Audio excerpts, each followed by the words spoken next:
ഞാൻ പ്രീതി R Nair, SUT ഹോസ്പിറ്റലിലെ chief clinical nutritionist.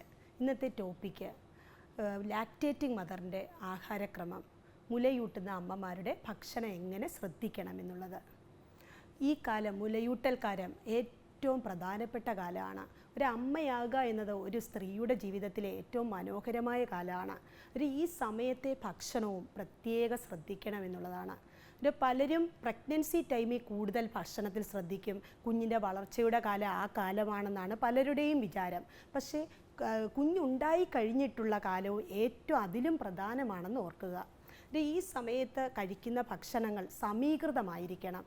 സമീകൃതം എന്ന് പറഞ്ഞാൽ എല്ലാ പോഷകങ്ങളും കൃത്യമായ അളവിലടങ്ങിയ ഭക്ഷണം വേണം ഈ സമയത്ത് കഴിക്കാൻ വേണ്ടിയിട്ട്. ഇത് അമ്മയുടെ ആരോഗ്യത്തിനും കുഞ്ഞിൻ്റെ ആരോഗ്യത്തിനും ഏറ്റവും പ്രധാനമാണ്. അമ്മ കഴിക്കുന്ന ഭക്ഷണം അനുസരിച്ചാണ് കുഞ്ഞിൻ്റെ ഫ്യൂച്ചറിലുള്ള അവരുടെ ഗ്രോത്തും ഡെവലപ്മെൻറ്റും ഒക്കെ നടക്കുന്നത്. അതുകൊണ്ട് ഏറ്റവും പ്രധാനമായിട്ട് എന്തൊക്കെ ശ്രദ്ധിക്കണം എന്നുള്ളത് നോക്കാം. പ്രസവത്തിന് ശേഷമുള്ള ആദ്യത്തെ 6 മാസം ഒരു 500 മുതൽ 550 കലോറിയും, പിന്നെയുള്ള 6 തൊട്ട് 12 മാസം 400 മുതൽ 450 കിലോ കലോറിയും അധികം വേണമെന്നുള്ളതാണ്. നമ്മൾ കഴിക്കുന്ന ഭക്ഷണത്തിൽ നിന്നുള്ള അഡീഷണൽ കലോറീസ് ആണ് പറയുന്നത്. ഇത് ലഭ്യമാകുന്ന രീതിയിലുള്ള ഭക്ഷണം വേണം ഇവർക്ക് കൊടുക്കാൻ വേണ്ടിയിട്ട്. പ്രഗ്നൻസിയിൽ ഇതിലും കുറവാണ് കലോറിഫിക് വാല്യൂ ആവശ്യമായിട്ടുള്ളത്. അതുകൊണ്ട് ഇത് ഉൾപ്പെടുത്താൻ വേണ്ടിയിട്ട് ധാന്യവർഗ്ഗങ്ങൾ, അരി, ഗോതമ്പ്, ഓട്സ്, റാഗി ഇവയെല്ലാം ഊർജത്തിൻ്റെ സ്രോതസ്സുകളാണ്. എനർജി വാല്യൂ കൂട്ടി കിട്ടാനുള്ള ആഹാരങ്ങളാണ് കാർബോഹൈഡ്രേറ്റ്സുകൾ. ഇത് ഭക്ഷണത്തിൽ ആവശ്യത്തിന് ഉൾപ്പെടുത്തിക്കൊണ്ടുള്ള ഒരു ഡയറ്റ് തന്നെ പ്ലാൻ ചെയ്യേണ്ടതാണ്. ഇനി പ്രോട്ടീൻ അടങ്ങിയ ഭക്ഷണത്തിന് ഇമ്പോർട്ടൻസ് കൊടുക്കേണ്ടതാണ്. പ്രോട്ടീന് വേണ്ടിയിട്ട് പാലുൽപ്പന്നങ്ങൾ, അതുപോലെ തന്നെ മത്സ്യം, ചിക്കൻ, കോഴി ഇറച്ചി ഉൾപ്പെടുത്താവുന്നതാണ്. പയറുവർഗ്ഗങ്ങൾ, ചെറുപയർ, കടല പോലെയുള്ള പയറുവർഗ്ഗങ്ങൾ, അണ്ടിപ്പരിപ്പുകൾ, നട്ട് വെറൈറ്റീസുകൾ ഉൾപ്പെടുത്താവുന്നതാണ്. ഇതെല്ലാം ഈ അമ്മയ്ക്ക് വേണ്ടുന്ന പ്രോട്ടീൻ ലഭ്യമാകാനും പാലുൽപാദനത്തിനും സഹായിക്കുന്നതാണ്. ഇനി ആദ്യത്തെ 6 മാസം 19 ഗ്രാം പ്രോട്ടീനും, പിന്നെയുള്ള 6 തൊട്ട് 12 മാസം 13 ഗ്രാം പ്രോട്ടീനും അഡീഷണലായി ആവശ്യമുണ്ട്. ഇത് നികത്തിയില്ലെങ്കിൽ, പ്രോട്ടീൻ ക്വാളിറ്റി കുറവാണെങ്കിൽ അത് ബ്രസ്റ്റ് മിൽക്കിനെ അഫക്റ്റ് ചെയ്യുകയും ബ്രസ്റ്റ് മിൽക്കിൻ്റെ ക്വാളിറ്റി കുറയാനും കാരണമാകും. അത് കുഞ്ഞിൻ്റെ ഗ്രോത്തിനെ അഫക്റ്റ് ചെയ്യുന്നതാണ്. ഇനി കാർബോഹൈഡ്രേറ്റ്സുകൾ അടങ്ങിയ ഭക്ഷണം വേണമെന്ന് പറഞ്ഞു. അപ്പോൾ കാർബോഹൈഡ്രേറ്റ്സ് ഒരു ദിവസത്തേക്ക് 500 ഗ്രാം കാർബോഹൈഡ്രേറ്റ്സ് എങ്കിലും ആവശ്യമായിട്ടുണ്ട്. ഇത് തവിടോടുകൂടിയ ധാന്യങ്ങളും മുഴുധാന്യങ്ങളും ഉൾപ്പെടുത്തുന്നെങ്കിൽ ഏറ്റവും നല്ലത്. ഇനി കൊഴുപ്പിൻ്റെ കാര്യം എടുക്കുമ്പോൾ ഊർജത്തിൻ്റെ 30% കൊഴുപ്പിൽ നിന്നായിരിക്കണം. Linolenic acid, alpha linolenic acid അടങ്ങിയിട്ടുള്ള കൊഴുപ്പ് വർഗ്ഗങ്ങൾ ഈ സമയത്ത് ഏറ്റവും നല്ലത്. ഇതിൻ്റെ സ്രോതസ്സുകൾ നോക്കുകയാണെങ്കിൽ ഫ്ലാക്സ് സീഡ്, ചിയ സീഡ്സ്, അതുപോലെ തന്നെ മസ്റ്റാർഡ് ഓയിൽ, ആൽമണ്ട് ഓയിൽ, ബദാം oil, sunflower oil, soybean oil, അതുപോലെ സൂര്യകാന്തി എണ്ണ, സൺഫ്ലവർ ഓയിലൊക്കെ ഇതിൻ്റെ സ്രോതസ്സുകളാണ്. ലിനോലെനിക് ആസിഡിൻ്റെ ആഹാരം പാചകം ചെയ്യുമ്പോൾ ഇത്തരം ഓയിലുകൾ ഉപയോഗിക്കാം. അതുപോലെ ഫ്ലാക്സ് സീഡ് പൗഡർ യൂസ് ചെയ്തിട്ട് ഫുഡ് ഐറ്റംസ്, ചപ്പാത്തിയോ ദോശയോ ഒക്കെ പ്രിപ്പയർ ചെയ്യുമ്പം ഫ്ലാക്സ് സീഡിൻ്റെ പൗഡർ ഇടാവുന്നതാണ്.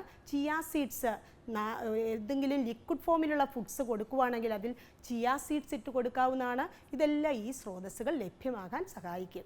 വിറ്റമിൻസിൻ്റെ കാര്യം എടുക്കുമ്പോൾ നമ്മൾക്ക് വാട്ടർ സോൾബിൾ വിറ്റമിനും ഫാറ്റ് സോൾബിൾ വിറ്റമിനും ഉണ്ട്. ഒരു ഫാറ്റ് സോൾബിൾ വിറ്റമിനായിട്ടുള്ള vitamin A, D, E and K അത്രയും അത്യാവശ്യമായ സമയമാണ്. അതുപോലെ തന്നെ വെള്ളത്തിൽ ലയിക്കുന്ന വിറ്റമിനുകളായ ബി വിറ്റമിൻസിൻ്റെ ആവശ്യവും കൂടുതലുള്ള സമയമാണ്. ഇപ്പം നമ്മൾ കലോറിഫിക് വാല്യൂ കൂടുതലായിട്ട് വേണമെന്ന് പറഞ്ഞു. എനർജി വാല്യൂ പ്രഗ്നൻസിയിൽ ലാക്റ്റേറ്റിംഗ് മദറിന് കൂടുതലായിട്ട് വേണം. ഈ ആവശ്യത്തിന് അധികമായിട്ടുള്ള കലോറി കൂട്ടുമ്പോൾ ബി വിറ്റമിൻസിൻ്റെ ലഭ്യത ആവശ്യമായി വരുന്ന ഒരു സാഹചര്യമാണ്. അതുകൊണ്ട് ബി വിറ്റമിൻസ് കൂടുതലുള്ള തവിട് നീക്കാത്ത അരി, ഗോതമ്പ്, അതുപോലെ മുഴുവനായിട്ടുള്ള പയറുവർഗ്ഗങ്ങൾ, റാഗി, എള്ള് ഇവയൊക്കെ ആഹാരത്തിൽ ഉൾപ്പെടുത്താവുന്നതാണ് ബി വിറ്റമിൻസിൻ്റെ പ്രസൻസ് കിട്ടാൻ വേണ്ടിയിട്ട്. അതുപോലെ വിറ്റമിൻ സി രോഗപ്രതിരോധ ശക്തി നൽകാൻ നല്ലതാണ്. വിറ്റമിൻ സി ആഹാരത്തിൽ ഉൾപ്പെടുത്താൻ വേണ്ടിയിട്ട് നാരങ്ങ വർഗ്ഗത്തിൽപ്പെട്ട പഴങ്ങൾ, ചെറുനാരങ്ങ, മുസമ്പി, ഓറഞ്ച്, നെല്ലിക്ക, ഇലക്കറികൾ എന്നിവയെല്ലാം ഭക്ഷണത്തിൻ്റെ ഭാഗമാക്കണം. ഇനി മിനറൽസിൻ്റെ കാര്യം ഏറ്റവും പ്രധാനമാണ് ഈ കാലഘട്ടത്തിൽ. മിനറൽസിന് ഏറ്റവും ശ്രദ്ധിക്കാനുള്ളത് കാൽഷ്യം, മഗ്നീഷ്യം, അയണ ഇതെല്ലാമാണ് ഈ കാലഘട്ടത്തിൽ ഏറ്റവും വേണ്ടത്. പ്രധാനമായിട്ട് കാൽഷ്യത്തെ ശ്രദ്ധിക്കാനുള്ളത് പാലുൽപ്പന്നങ്ങളാണ്. ഒരു ദിവസം 2.5 ഗ്ലാസ് പാലെങ്കിലും ഒരു ദിവസത്തെ ആഹാരത്തിൽ ഉൾപ്പെടുത്തേണ്ടതാണ്. ഇനി പാലുൽപ്പന്നങ്ങളാണെങ്കിൽ തൈര്, മോര് ഇവയെല്ലാം കാൽഷ്യം സ്രോതസ്സായിട്ട് കിട്ടാവുന്നതാണ്. 1 to 1.2 ഗ്രാം കാൽഷ്യം ഈ സമയത്ത് ആവശ്യമായിട്ടുണ്ട്. അതുപോലെ തന്നെ അയണിൻ്റെ ലഭ്യത ഏറ്റവും വേണ്ട സമയമാണ്. അയൺ കൂടുതലുള്ള ഭക്ഷണങ്ങൾ ഉൾപ്പെടുത്തണം. റാഗി, തവിടോടുകൂടിയ ധാന്യങ്ങൾ, അതുപോലെ ഉണങ്ങിയ പഴങ്ങൾ, ഫ്രൂട്ട്സുകൾ, ഡേറ്റ്സ്, അതുപോലെ ഉണക്കമുന്തിരി ഇതെല്ലാം ഉപയോഗിക്കാവുന്നതാണ്. ഏറ്റവും വെള്ളം ആവശ്യമുള്ള സമയമാണ് ലാക്ടേറ്റിംഗ് മദറിന്. ദിവസമുള്ള ബ്രസ്റ്റ് മിൽക്ക് പ്രൊഡക്ഷന് വേണ്ടിയിട്ടും അതുപോലെ തന്നെ ഡീഹൈഡ്രേഷൻ പ്രിവെൻറ്റ് ചെയ്യാനും. ഈ ഡീഹൈഡ്രേഷൻ ഈ സമയത്ത് ഏറ്റവും കൂടുതലായിട്ട് കണ്ടുവരുന്നുണ്ട്. പ്രത്യേകിച്ച് ചൂടുകാലം കൂടിയാണെങ്കിൽ വെള്ളത്തിൻ്റെ ലഭ്യത ഏറ്റവും ആവശ്യമുള്ള സമയമാണ്. നാരങ്ങ വെള്ളം, മോരിൻ വെള്ളം, കരിക്കിൻ വെള്ളം ഇവയെല്ലാം വെള്ളത്തിന് ഉൾപ്പെടുത്താവുന്നതാണ്. പക്ഷേ എന്നാൽ ചായയും കാപ്പിയും നല്ലവണ്ണം കുറച്ച് വെക്കാൻ ശ്രദ്ധിക്കുക. ഇനി വറുത്തു പൊരിച്ച ആഹാരങ്ങൾ, എണ്ണയിൽ വറുത്ത ആഹാരങ്ങൾ, ബേക്കറി പലഹാരങ്ങൾ, മൈദ ചേർന്ന ആഹാരങ്ങൾ ഇവയെല്ലാം കഴിവതും ഒഴിവാക്കി നിർത്തണം. കൂടുതൽ റെഡ് മീറ്റുകൾ, ബീഫ്, മട്ടൺ പോലെയുള്ള റെഡ് മീറ്റുകൾ, അതുപോലെ കോളാപാനീയങ്ങൾ, സോഫ്റ്റ് ഡ്രിങ്ക്സുകൾ, അച്ചാറുകൾ, അത്രയ്ക്കും ഉള്ള ഫാസ്റ്റ് ഫുഡുകൾ ഇതെല്ലാം പരമാവധി കുറച്ച് വെക്കുക.